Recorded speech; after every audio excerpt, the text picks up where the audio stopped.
These three things can change your life. Here are three financial concepts, budgeting edition.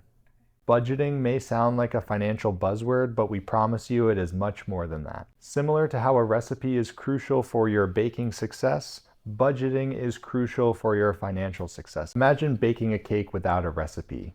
It may be the wrong texture, it may be the wrong sweetness, and who even knows if it'll end up looking like a cake. Well, without a budget, your hard-earned dollars may be in a similar predicament, being thrown at expenses that are not necessary. Today, we will break down three budgeting methods: the 50-30-20 method, the envelope method, and the zero-based budgeting method. The 50-30-20 method breaks down how much of your after-tax dollars should be spent on needs, wants, and savings. The rule suggests that 50% should be spent on needs, 30% should be spent on wants, and the final 20% should be spent on savings. The second type of method is the envelope method.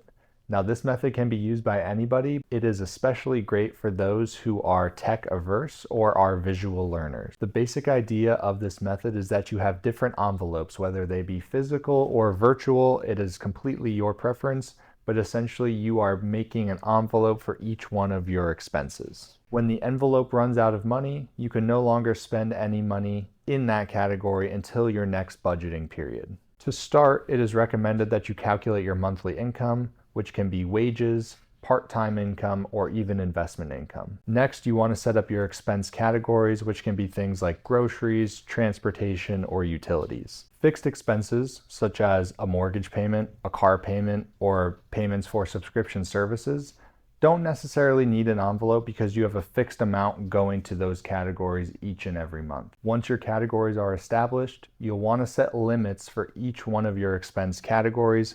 This may require some research into how you typically spend your money. As you spend your money, any money at the end of the budgeting period that's left over can be transferred into any of the other categories or can be used for something like investments or something fun. The third and final budgeting method is zero-based budgeting. This method says that expenses must be justified for each budgeting period, and essentially your income minus expenses must equal zero. This gives every dollar a job, whether it's a contribution to an investment account, towards groceries, or savings for a vacation in the future. This method can be implemented by first calculating your take-home pay, subtracting out all of your expenses, therefore the balance equals zero at the end. Hopefully we gave you some good insight today on how to budget your hard-earned money. For more wealth building tips like these, follow or subscribe and like for more.